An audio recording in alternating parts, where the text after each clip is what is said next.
శ్రీ గురుభ్యో నమః. అందరికీ నమస్కారం. తెలుగు హోమియోపతి గురుకులానికి స్వాగతం. నమస్కారం. ఈరోజు మనం ఒక అత్యంత ఆసక్తికరమైన మరియు లోతైన క్లినికల్ కేస్ గురించి చర్చించుకోబోతున్నాం. అవునండి, ఈనాటి clinical case study series episode 6లో ఒక అద్భుతమైన న్యూరో బిహేవియరల్ కేసును మనం అధ్యయనం చేయబోతున్నాం. ముఖ్యంగా ఈ కేసు రికార్డును మనకందించింది బెంగళూరులోని హోమియోపతిక్ సెల్ఫ్ రిలయన్స్ ఫోరం, అదే హెచ్ఎస్ఆర్ఎఫ్ సంస్థవారు. ఖచ్చితంగా. ఆ సంస్థ ఒక స్వచ్ఛంద సేవా సంస్థగా ఎన్నో ఏళ్లుగా విశేషమైన సేవలు అందిస్తోంది. నిజమే. ముఖ్యంగా ఆ సంస్థ ద్వారా ఎనలేని క్లినికల్ సేవలందిస్తున్న శ్రీ పివి సత్యనారాయణ గారిని, వారి అపారమైన కృషిని మనం తప్పక గౌరవపూర్వకంగా స్మరించుకోవాలి. అవును, సత్యనారాయణ గారి కృషి నిజంగా ఆదర్శనీయం. ఈ క్లాసికల్ హోమియోపతి విజ్ఞానాన్ని వారు సమాజానికి పంచుతున్న తీరు అమోఘం. ఖచ్చితంగా. ఇక ఈ కేసు విషయానికొస్తే నాకైతే ఈ రికార్డ్ చదువుతుంటేనే చాలా ఉద్వేగానికి గురయ్యాను. భువనేశ్వర్కు చెందిన ఒక 22 యువకుడి దీర్ఘకాలిక సమస్య ఇది. అవును, పుట్టినప్పటి నుండే నాడీ మరియు ప్రవర్తనా సంబంధిత సమస్యలతో ఆ కుటుంబం పడ్డ వేదన అంతా ఇంతా కాదు. దాదాపు 20 ఏళ్ల సుదీర్ఘ పోరాటమది.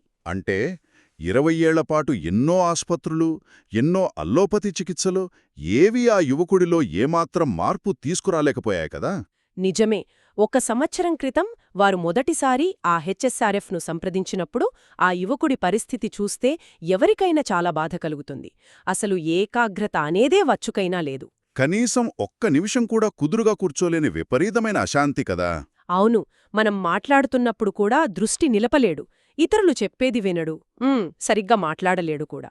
అన్నిటికంటే దారుణమేంటంటే ఇతరులను కొట్టే అంత హింసాత్మక ప్రవర్తన, అదే వయోలెంట్ బిహేవియర్ ఉండేది. ఈ లక్షణాలన్నీ చూస్తుంటే నాకొక ఆధునికమైన పోలిక గుర్తొస్తోందండి. అంటే మనస్సు ఒక అదుపులేని గుర్రంలా మారినప్పుడు శరీరం కూడా దారం తెగిన గాలిపటంలా కొట్టుమిటాడుతుందేమో అనిపిస్తోంది. చాలా అద్భుతమైన పోలిక చెప్పారు. ఇంకా చెప్పాలంటే ఒక కారు ఇంజిన్ న్యూట్రల్ గేర్లో ఉండి స్టీరింగ్ వీల్ లేకుండా యాక్సిలరేటర్ పూర్తిగా నొక్కి పట్టుకుంటే ఎలా ఉంటుందో సరిగ్గా అలా అనిపిస్తోంది. శక్తి విపరీతంగా ఉత్పత్తి అవుతోంది గాని దాన్ని సరైన గమ్యం వైపు నడిపించే నియంత్రణ లేదు. ఖచ్చితంగా.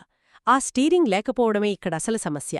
దీన్ని మనం కేవలం పైపై కనిపించే నాడీ వ్యవస్థ రుగ్మతగా చూడలేం. హోమియోపతి సిద్ధాంతాల ప్రకారం, అంటే మన ఫిలాసఫీ ప్రకారం, దీని మూలాలు అత్యంత లోతైన మయాజంలో దాగి ఉన్నాయి. ఓహో, అంటే ఇది కేవలం కెమికల్ ఇంబ్యాలెన్స్ మాత్రమే కాదంటారా? కాదు. ఈ కేసులో ప్రధానంగా సోరా మరియు సైకోటిక్ మయాజంల బలమైన కలయిక స్పష్టంగా కనిపిస్తోంది. ఇది ప్రాణశక్తి స్థాయిలోని లోపం. ఈ మయాజమ్స్ దగ్గరే మాకొక చిన్న సందేహం ఉందండి. సోరా అనగానే మనకు ఫంక్షనల్ డిస్టర్బెన్సెస్ అనో సున్నితత్వం అనో గుర్తొస్తుంది కదా. మరి అది నాడీ వ్యవస్థలో ఇంత భయంకరమైన పరిస్థితికి ఎలా దారితీస్తుంది? మంచి ప్రశ్నే. ఏంటంటే సోరా అనేది పనితీరులో విపరీతమైన హైపర్ సెన్సిటివిటీని తీసుకొస్తుంది. అంటే బయట్నుండి వచ్చే చిన్న చిన్న శబ్దాలు, దృశ్యాలను మెదడు ప్రశాంతంగా స్వీకరించలేకపోవడం. నరాలు ఒక రకమైన షార్ట్ సర్క్యూట్కు గురవుతాయి. అర్థమైంది. అంటే సమాచారం తీసుకునే వ్యవస్థే ఓవర్లోడ్ అయిపోయిందనమాట. మరి ఆ హింసాత్మక ప్రవర్తన ఎక్కడ్నుండొచ్చింది? అక్కడే సైకోసిస్ పాత్ర మొదలవుతుంది. సైకోసిస్ అనేది ఆ అలజడిని అతిశయోక్తికి, అంటే ఎగ్జాజరేషన్కు గురిచేస్తుంది. అంతేకాకుండా మానసిక అభివృద్ధిలో లోపాలకు, ఒక డెవలప్మెంటల్ ఇంబ్యాలెన్స్కు కారణమవుతుంది. ఓహో, అంటే సోరా వల్ల ఏర్పడిన అశాంతిని ఎలా వ్యక్తపరచాలో తెలియక సైకోసిస్ ప్రభావంతో అది అలా దాడి చేసేంత హింసగా మారిందనమాట. సరిగ్గా చెప్పారు. అందుకే ఇలాంటి లోతైన మయాజ్మాటిక్ కలయిక ఉన్నప్పుడు కేవలం తాత్కాలికంగా మెదడును ముద్దుబార్చే మందులు వాడితే ప్రయోజనం 0. దీనికి ఖచ్చితమైన కాన్స్టిట్యూషనల్ చికిత్స అత్యంత అవసరం. ఖచ్చితంగా. అయితే ఇక్కడొక ఆసక్తికరమైన విషయమేంటంటే, ఇంతటి క్లిష్టమైన కేసును ఛేదించడానికి ఔషధ ఎంపిక ఎలా జరిగింది అన్నది. ఈ కేసుకు ప్రధాన మందుగా సల్ఫర్ను ఎంచుకున్నారు కదా. సల్ఫర్ అనగానే నాకు వెంటనే చర్మవ్యాధులు లేదా వేడి పడకపోవడం లాంటివి గుర్తుకొస్తాయి. అవును, చాలామంది అలాగే అనుకుంటారు. మరి దశాబ్దాలుగా పీడిస్తున్న ఇంతటి తీవ్రమైన న్యూరోలాజికల్ కేసుకు సల్ఫర్ ఎలా సరిపోయింది? అసలా కనెక్షన్ ఏంటి? ఇది చాలా లోతుగా అర్థం చేసుకోవాల్సిన విషయం. సల్ఫర్ అనగానే మనం కేవలం భౌతిక లక్షణాలకే పరిమితం కాకూడదు. మానసిక స్థాయిలో సల్ఫర్ చిత్రపటం అత్యంత విలక్షణమైనది. సల్ఫర్ వ్యక్తులు సాధారణంగా అద్భుతమైన మేధావులు. నిజంగానా? వాళ్లలో అంత మేధస్సుంటుందా? అవును, వారిలో ఒక గొప్ప పొటెన్షియల్ ఉంటుంది. కాని ఏంటంటే ఒక క్రమశిక్షణ అనేది అస్సలుండదు. విపరీతమైన అశ్రద్ధ, ఏకాగ్రత లోపం, ఒక రకమైన క్రమరాహిత్యం వారి ప్రధాన లక్షణాలు. అంటే సామర్థ్యం ఉంది కూడా దాన్ని సరిగ్గా వాడుకోలేని పరిస్థితి అన్నమాట. ఖచ్చితంగా. వారు తమ చుట్టూ ఉన్న ప్రపంచాన్ని పట్టించుకోరు. ఇతరులు చెప్పేది వినకపోవడం, తీవ్రమైన అశాంతికి లోనవ్వడం, ఇవన్నీ ఈ యువకుడిలో అచ్చుగుద్దినట్లు సరిపోయాయి. అతనిలో మేధోసామర్థ్యం ఉంది, కాని ఆ మేధస్సును సరైన మార్గంలో పెట్టే క్రమశిక్షణ లోపించింది. వావ్! అంటే ఇందాక మనం అనుకున్న కారు ఇంజిన్ పోలికలో చూస్తే సల్ఫర్ అనేది ఆ కారుకు స్టీరింగ్ వీల్ను అమర్చే పని చేస్తుందన్నమాట. మేధస్సు అనే హార్డ్వేర్ బాగానే ఉన్నా క్రమశిక్షణ అనే ఆపరేటింగ్ సిస్టమ్ సరిగ్గా పనిచేయని స్థితిలో సల్ఫర్ పర్ఫెక్ట్ మ్యాచ్. అవును, సరిగ్గా అలాగే పనిచేస్తుంది. సల్ఫర్ అనేది అత్యంత డీప్ యాక్టింగ్ క్రానిక్ మందు. అయితే ఇక్కడ నాకు పెద్ద ప్రశ్నొస్తుందండి. సల్ఫర్ పొటెన్సీని చూస్తే ముందుగా 6తో మొదలుపెట్టారు కదా, ఆ తర్వాత నెమ్మదిగా 30, ఆపై 200, చివరకు 1mకు మార్చారు. 20 ఏళ్ల తీవ్రమైన వ్యాధి కదా, మరి ఒకేసారి పెద్ద డోసిచ్చి ఆ వ్యాధిని బలంగా ఎందుకు ఢీకొట్టకూడదు? ఇక్కడే మనం హోమియోపతిక్ సూత్రాలను చాలా జాగ్రత్తగా పాటించాలి. 20 ఏళ్ల దీర్ఘకాలిక వ్యాధి వల్ల, పైగా ఎన్నో రసాయన మందుల వల్ల ఆ యువకుడి ప్రాణశక్తి చాలా బలహీనంగా ఒక రకమైన గందరగోళంలో ఉంది. అవును కదా, ఇన్నేళ్లు నలిగిపోయిన శరీరమది. ఆ సమయంలో ఒకేసారి వనం లాంటి అత్యధిక పొటెన్సీ ఇస్తే అది ఒక సునామీలా వచ్చి ఆ బలహీనమైన ప్రాణశక్తిని విపరీతంగా కదిలించేస్తుంది. అప్పుడు వ్యాధి లక్షణాలు అకస్మాత్తుగా భరించలేనంత తీవ్రతరం అయ్యే, అంటే సివియర్ అగ్రవేషన్ వచ్చే ప్రమాదముంటుంది. ఓహో, అంటే బలహీనంగా ఉన్న వ్యక్తికి ఒకేసారి బరువైన వ్యాయామం చేయించినట్లవుతుందన్నమాట. సరిగ్గా చెప్పారు.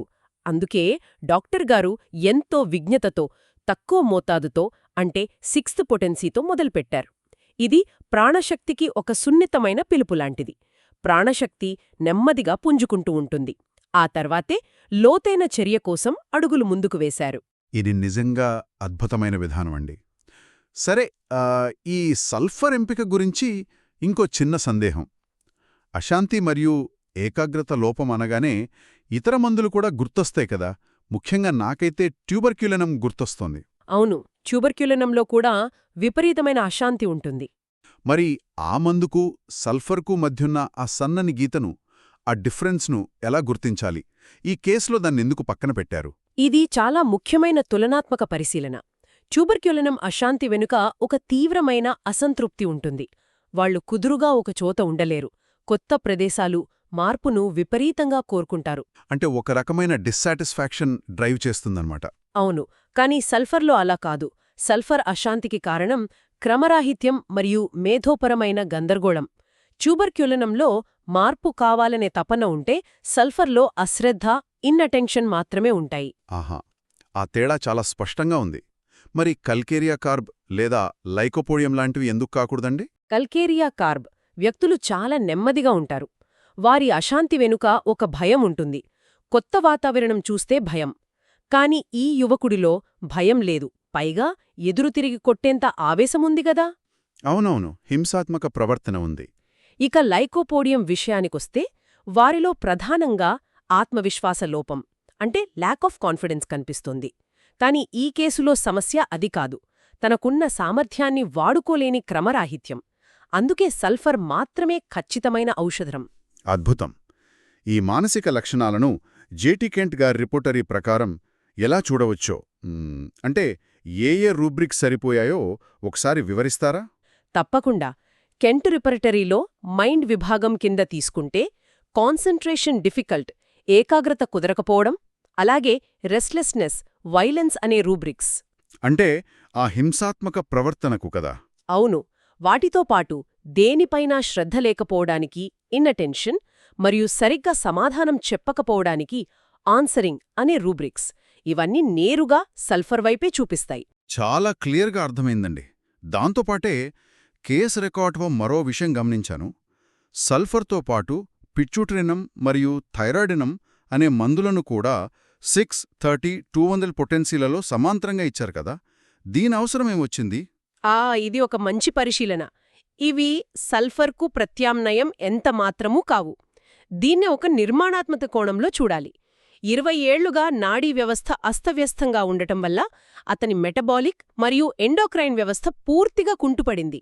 అంటే భౌతికంగా హార్మోన్ల సమతుల్యత దెబ్బతిన్నదన్నమాట. ఖచ్చితంగా సల్ఫర్ వెళ్లి ప్రాణశక్తిని మేల్కొల్పుతుంది, కానీ ఆ దెబ్బతిన్న నాడీ కణాల ఎదుగుదలకు ఒక భౌతికమైన సపోర్ట్ కావాలి కదా. పిచ్యుటేరినం మరియు థైరాయిడినం ఆ శారీరక మానసిక వికాసానికి కావలసిన వాతావరణాన్ని సృష్టించాయి. ఓహో, అంటే ఇవి కేవలం సహాయకారులు మాత్రమే అన్నమాట. ప్రధాన శస్త్రచికిత్స సల్ఫర్ చేస్తే కోలుకోవడానికి ఇవి పోషకాల్లాగా సహాయపడ్డాయి. సరిగ్గా చెప్పారు. ఇవి సపోర్టివ్ రెమెడీస్ మాత్రమే.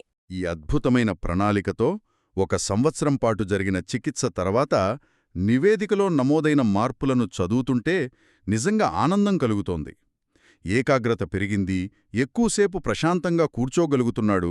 అవును, ఇతరులు చెప్పేది వినడం, గమనిస్తూ నేర్చుకోవటం మొదలుపెట్టాడు. అన్నిటికంటే ముఖ్యంగా ఆ కమ్యూనికేషన్ మెరుగుపడటం, హింసాత్మక ప్రవర్తన పూర్తిగా మాయమవడం నిజంగా ఆశ్చర్యం. ఈ క్రమాభివృద్ధిని మనం కెంట్ 12 పరిశీలనలకు ముడిపెట్టి చూడాలి. దీర్ఘకాలిక కేసులలో నిరీక్షణ, అదే పేషెన్స్ చాలా ముఖ్యం. రాత్రికి రాత్రే అద్భుతాలు జరగవు కదా. అవును, 20 ఏళ్ల జబ్బు గదా. అందుకే కనీస మోతాదుతో మొదలుపెట్టి నెమ్మదిగా జరిగే మార్పులను గమనిస్తూ వ్యాధి తగ్గే దిశను, అంటే డైరెక్షన్ ఆఫ్ క్యూర్ను ఫాలో అవ్వడం వల్లే ఈ అద్భుతమైన స్వస్థత సాధ్యమైంది. ఎంతటి అద్భుతమైన విధానం! అయితే ఇక్కడ గమనించాల్సిన మరో ముఖ్యమైన విషయం కూడా ఉంది. ఆహారానికి, వ్యాధికి ఉన్న సంబంధం గురించి ఈ కేసులో ప్రత్యేకంగా ప్రస్తావించారు. ముఖ్యంగా జంక్ ఫుడ్, ఎంఎస్జీ, రసాయనాలతో కూడిన ఆహారం తీసుకోవద్దని హెచ్చరించారు కదా. అవును, ఇది చాలామంది నిర్లక్ష్యం చేసే విషయం. మనం తీసుకునే జంక్ ఫుడ్, అందులో రుచి కోసం వాడే ఎంఎస్జీ లాంటి కృత్రిమ రసాయనాలు నేరుగా మన నాడీ వ్యవస్థపై దాడి చేస్తాయి. అంటే అవి ఒక రకమైన కెమికల్ స్ట్రెస్ని క్రియేట్ చేస్తాయన్నమాట. ఖచ్చితంగా. ఒక పక్క మనం హోమియోపతి మందు ఇచ్చి నాడీ వ్యవస్థను ప్రశాంతపరుస్తుంటే, మరోపక్క ఈ రసాయనాలు ఆ నరాలను ఉత్తేజపరిచి మళ్లీ అలజడికి గురిచేస్తాయి. అప్పుడు మందు ఎలా పనిచేస్తుంది? నిజమే, ఆ విషతుల్యమైన ఆహారం మందు పనితీరును అడ్డుకుంటుంది కదా. అవును, స్వచ్ఛమైన ఆహారం మాత్రమే ఔషధానికి సహకరిస్తుంది. Clean food supports remedy action. ఈ క్రమశిక్షణ వల్లే ఆ యువకుడు అంత త్వరగా కోలుకున్నాడు. చాలా స్పష్టమైన విశ్లేషణండి. ఈ ఎపిసోడ్ సారాంశాన్ని ఒకసారి క్రోడీకరిస్తే, దీర్ఘకాలిక వ్యాధులకు సమయం పడుతుంది, దానికి కాన్స్టిట్యూషనల్ ఔషధమే చికిత్సకు మూలస్తంభం, దానికి తోడు సరైన పరిశీలన, క్రమశిక్షణమే విజయానికి మార్గాలనే మనకు స్పష్టంగా అర్థమవుతోంది. అవును, అక్షరలా నిజం. ఇదంతా విన్న తర్వాత శ్రోతలందరికీ ఒక లోతైన ఆలోచన ఎదురవుతుంది. మనం తీసుకునే ఆహారం కేవలం దేహానికే కాకుండా మన ఆలోచనలను, మనస్కు మూలమైన ప్రాణశక్తిని ఎలా శాసిస్తుందో ఎప్పుడైనా గమనించారా అని. ఇది ఖచ్చితంగా ప్రతి ఒక్కరూ ఆత్మపరిశీలన చేసుకోవాల్సిన విషయం. నిజమండి. ఈ అద్భుతమైన క్లాసికల్ హోమియోపతి విజ్ఞానాన్ని నిలబెడుతున్న సమస్త గురువులకు మరియు నిస్వార్థంగా సేవలందిస్తున్న శ్రీ పివి సత్యనారాయణ గారికి మనం హృదయపూర్వక కృతజ్ఞతలు తెలుపుకుందాం. తప్పకుండా.